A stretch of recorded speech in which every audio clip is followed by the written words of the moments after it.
Okay. Hi. There we go. Okay, so good morning, everybody. So I got feedback on my last video that I was sitting too close to the camera, so hopefully this is a good way for me to sit, so that way, I'm not sitting too close. So today I wanted to share some writing I'm working on, as well as talk about a video that I watched on YouTube about Disney villain fan theories. This video was released by Wicked Binge a couple of days ago, and I figured it was appropriate to talk about Disney villain fan theories ahead of seeing the Descendants next week at the Boys and Girls Club. So let's get started. First of all, I wanted to share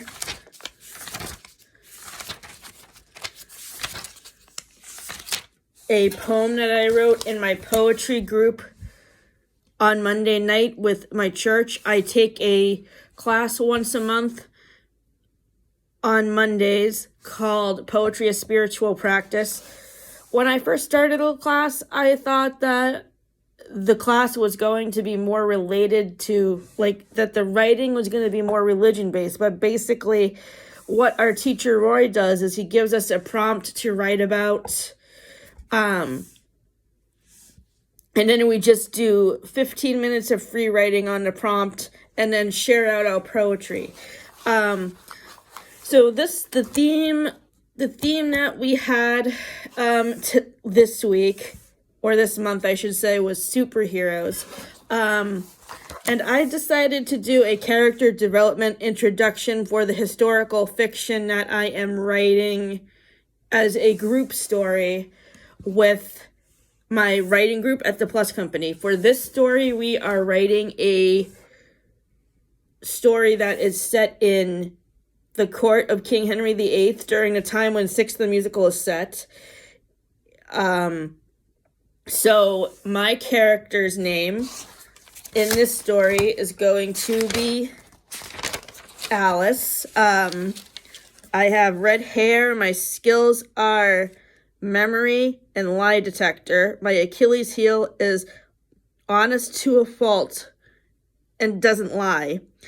My character is a poet in the court. My family background is a wealthy orphan from Spain. I considered writing this poem in Spanish, but I'm still learning Spanish. So here's the poem. I am a writer in the royal court during these Tudor times. I observe the royal happenings during the best and worst days. Creative wordplay is my superpower. Hair flows in tresses of red around my face.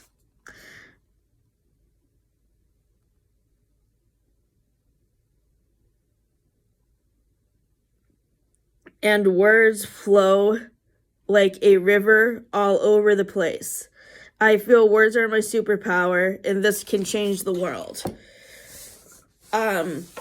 So I'm going to be working on this group project after I leave Plus Company in a few weeks. So I'm trying to figure out how I'm still going to be able to do this class when I'm not having services from Gateways and Plus anymore. I'm trying to work that out with Shauna Souza and Kim Schatz. So hopefully I'll be able to still continue with this class and continue this fun group project that we're doing. Also in the poetry class, our teacher has us bring a poem with us to share. And I actually wanted to share the poem that I shared in class with you guys. I feel this poem relates very well to the fact that I'm moving and starting over fresh in a new place. This poem is in this book, Changing with the Tides by Shelby Lee. My former Gateways provider, Joanne, gave this to me for my birthday 2 years ago. To the person I was yesterday, I believe in change, the change that people don't often notice until it's already happened, like petals wilting, eyes reddening, raindrops evaporating. I believe in change that is slow and careful, patiently lingering, like flowers blooming, pearls forming, hearts healing. I see little hints of you tucked in my reflection, and I wonder if you'd be proud of me. I wonder if you'd forgive me for all the things I used to say about you.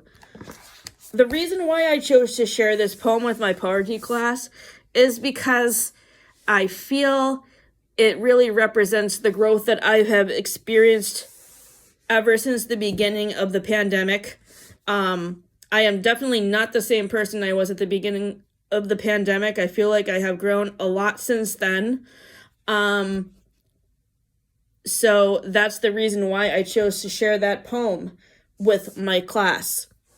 As far as other writing projects I'm doing right now, I am also working on my Tuck Everlasting character development fan fiction. That is set at the end of Tuck Everlasting, and I'm hoping to get that done in the next couple of weeks.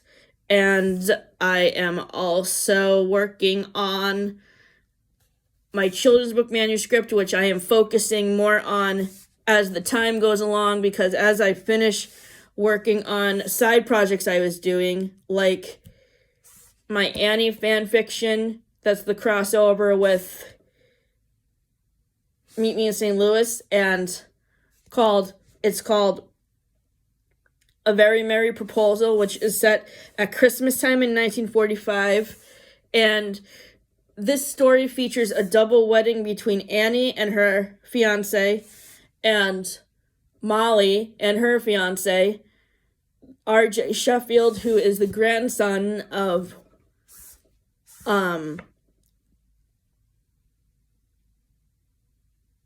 Rose and Warren from Meet Me in St. Louis.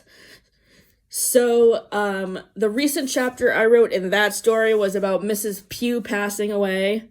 She dies of a heart attack.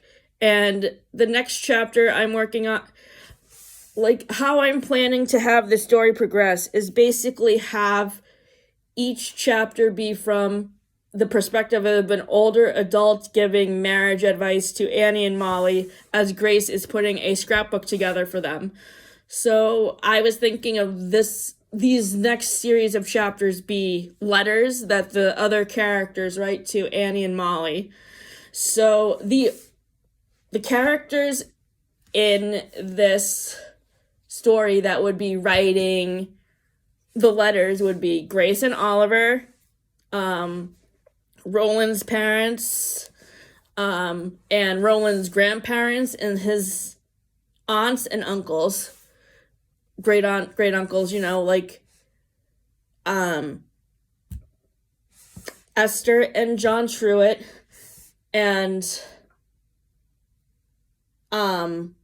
his grandmother and grandfather, Rose and Warren, and also like Jen's sister, Grace's sisters, Jen and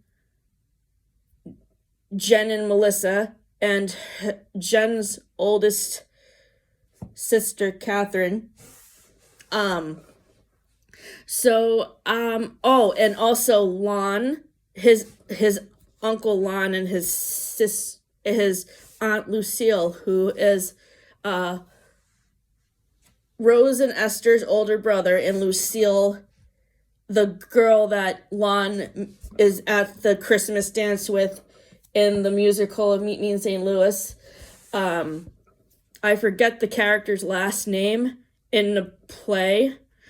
But so if you played these characters in the Meet Me in St. Louis play back in 2013 when the Amherst PTA did it, and you would be willing to give me some ideas about what kind of marriage advice your character would give to Annie and Molly, I would really appreciate it.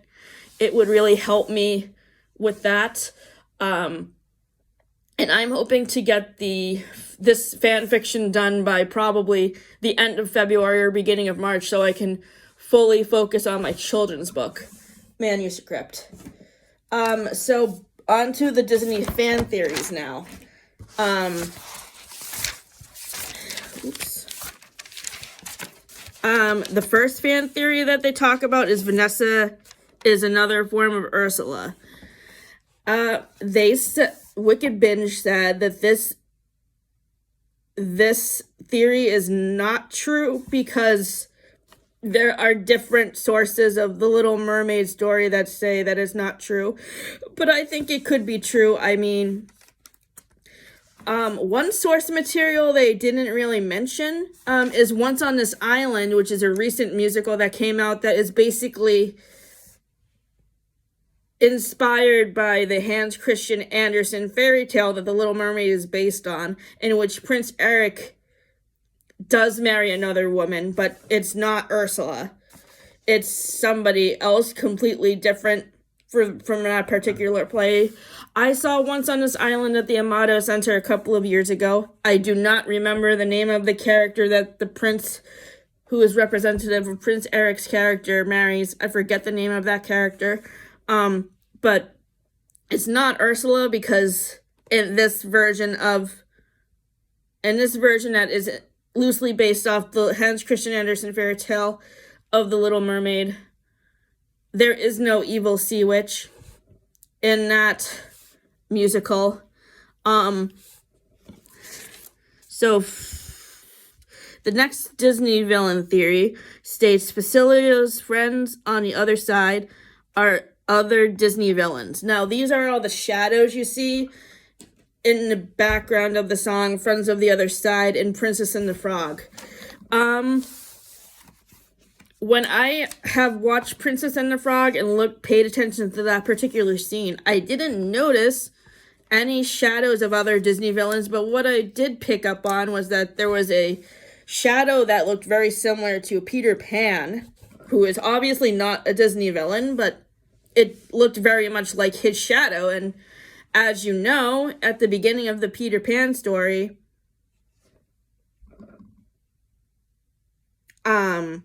Peter Pan goes into the darling bedroom so Wendy can help him sew his shadow back on. And in that way, I think the theory kind of makes sense. But then again, you have to realize that the timelines don't match up. Peter Pan is set in the early 1900s, around the same time that Mary Poppins is set in England, and Princess and the Frog is set during the 1920s, during Prohibition era in New Orleans. So that is why that theory is debunked.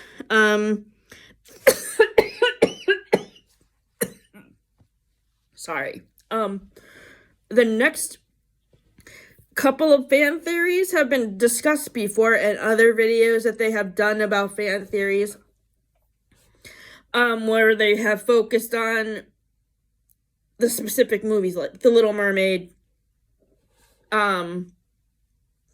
Hercules, etc. Captain Hook kills Ariel's mother. I think, so this theory is stated to be full of holes, but I actually think it makes sense, and while there may be a few holes in the theory, I think it checks out, because when you think about it, if you have seen a direct-to-video DVD sequel from 2008, Little Mermaid 3, Ariel's Beginning, it touches into the backstory of Ariel's family when her mother was alive and how she dies. Queen Athena was killed by pirates, and that's why King Triton has such a negative reaction to humans, and Ariel being in love with Prince Eric in the original 1989 film. So this theory states that Captain Hook was the person who killed Queen Athena. And while the timelines of Peter Pan and The Little Mermaid may not match up, because you actually don't know when The Little Mermaid is set, but The Little Mermaid, Peter Pan is set in 1900, like I said, in the previous theory about Princess and the Frog. But you do notice that you can see a shadow of a pirate with a red hat with a feather in his cap, which is what Captain Hook wears, when you see the flashback scene of Queen Athena getting killed by the pirate ship in Little Mermaid 3, Ariel's beginning. And another connection that you make between Peter Pan and the Little Mermaid is the scene in the lagoon where Peter Pan and Wendy are talking to the mermaids, and the mermaids try to drown Wendy because they think she's the villain, or because they're jealous of the attention that Peter is giving to Wendy. You notice that one of the mermaids in that group of mermaids in Peter Pan has red hair like Queen Athena. So there is a theory in another video I have watched either on Wicked Binge or another channel that talks about fan theories like Super Carlin Brothers, that talks about how Peter Pan and the Little Mermaid are connected. And yeah, I mean, that red-haired mermaid in Peter Pan definitely looks like she could be a younger version of Queen Athena, perhaps before she met King Triton. So I think that theory makes a lot of sense. The next theory is about Wreck-It Ralph and how King Candy is an unfinished character in a video game. This in the video game Candy Crush. Now, this is a movie that is not really talked about in other previous fan theory videos that I have watched on Wicked Binge. So I was very happy to see a theory that is based on a movie that's not talked about a lot in prior videos. And I think this theory is really cool because it goes into detail about how King Candy might have been an unfinished character for the video game Candy Crush. And since his code wasn't fully finished being written, that's why he's sort of a misleading character, because in the beginning of the movie, for those of you who have seen Wreck-It Ralph, you see that King Candy doesn't come off as a villain right away. But then, obviously, during the race that Vanellope is in, he obviously turns out to be the villain and tries to kill her. So I think it was really cool. And if there were ever to be like a remake of Wreck-It Ralph, or maybe somewhere that this theory could be deeper explored, that would be cool, because maybe they could find a way to make King Candy not be so evil towards Vanellope. I think that would be like a cool story or something. The next theory is about Hercules, and it's a crossover theory with The Emperor's New Groove. The Emperor's New Groove came out in 2000. Hercules came out in 97. This theory posits that Meg, who is the love interest of Hercules, is actually Yzma, who is the villain of Emperor's New Groove, who tries to kill Cusco.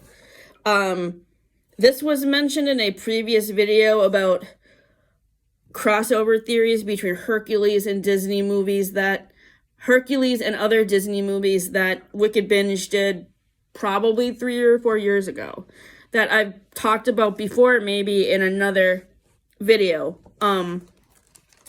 Basically, it posits that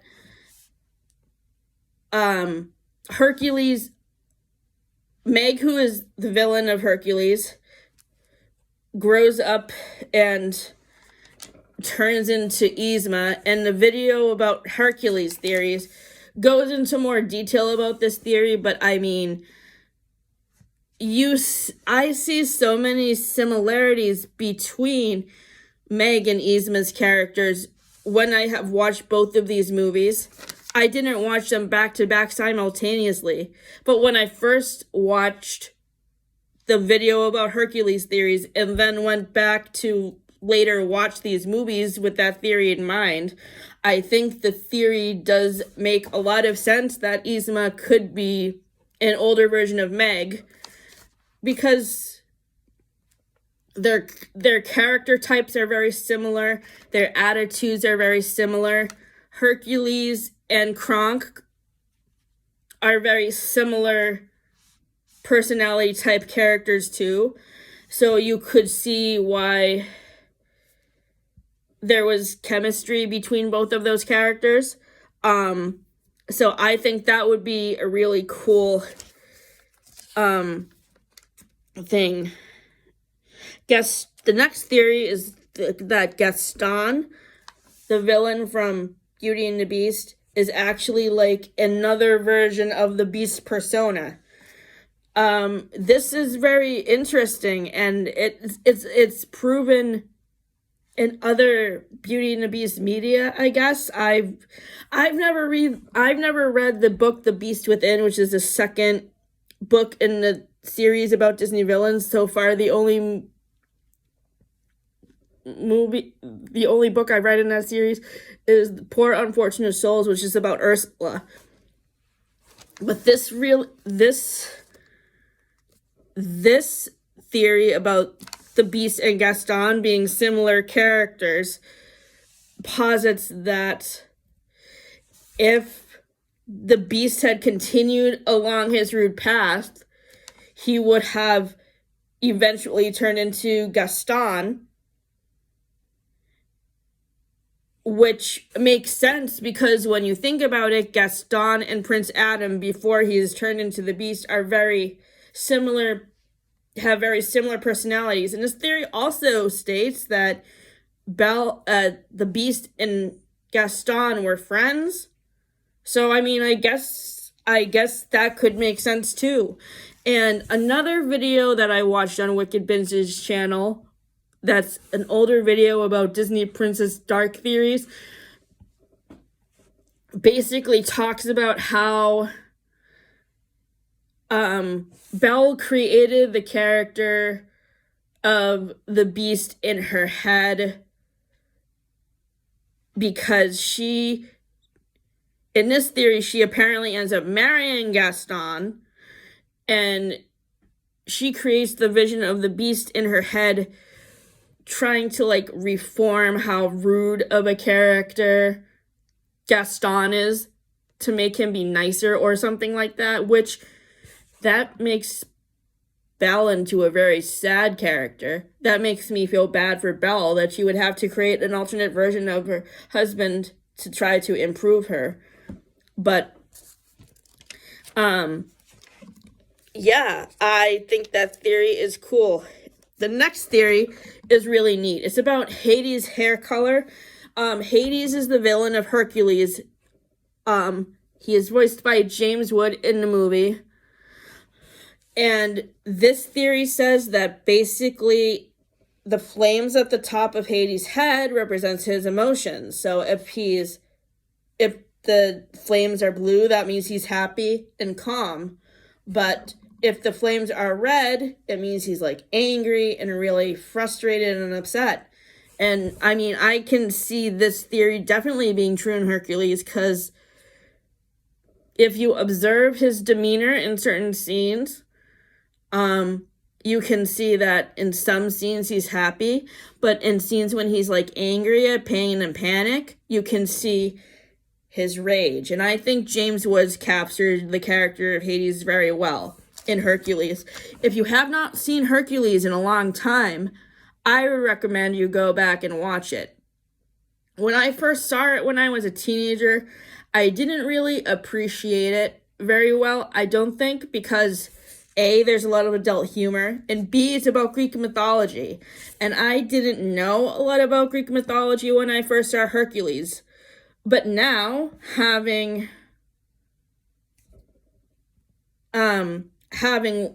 knowledge about Greek mythology, and also being an adult and being able to appreciate the jokes in Hercules more, I like the movie a whole lot better. So I would recommend giving Hercules a second watch if you have not watched it in a long time. The next theory is about Frozen and Hans. Hans is the villain of Frozen because, well, actually, technically, I don't know. I guess you could call him the villain, even though I think the villain is really maybe Elsa's magic and how it turns her away from her friends, because her family and her kingdom, because she can't control her emotions. I would actually say the villain of Frozen is the trolls, because they are the ones who basically tell Anna and Elsa's parents to isolate Elsa from the rest of the world. But that's a topic for another day. We're talking about Hans. This theory posits that Hans is kind of like a magic mirror, and he brings out the worst qualities in Anna and Elsa. And this theory is based largely in the source material for Frozen, which is the Hans Christian Andersen fairy tale, The Snow Queen. For those of you who have never read The Snow Queen, what I learned from this video on fan theories is that there is a magic mirror that is in the original fairy tale of Frozen.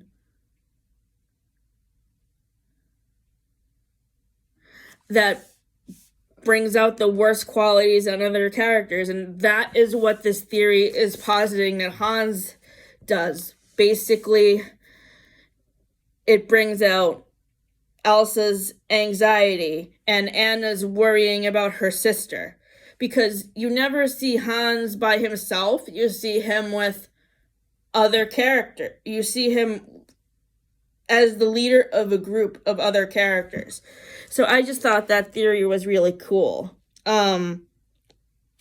The second to last theory in this video is that Lady Tremaine killed Cinderella's father. This theory is proven by another book in the Villains book series, Cold as Ice, or I don't remember the title, but basically it states that Lady Tremaine killed Cinderella's father.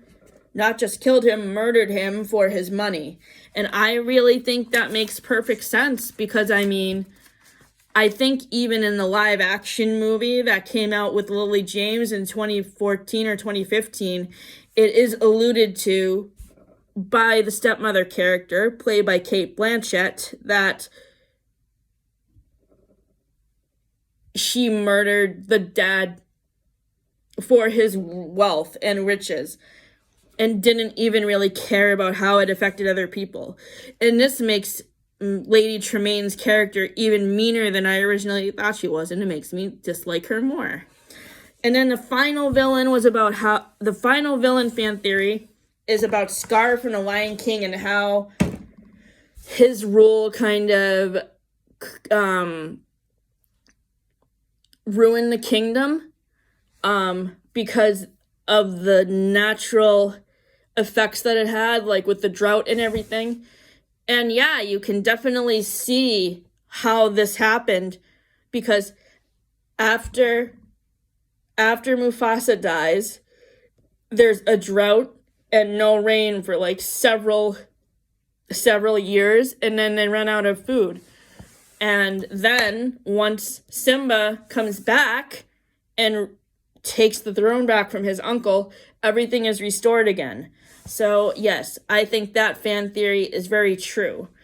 So I'm going to sign off for now. The video I was supposed to post last night about SpongeBob episodes, we're going to probably be watching those episodes tonight or later this weekend. So stay tuned for that video, and I will see you guys later. I hope you guys stayed safe and warm in last night's storm. Have a good weekend.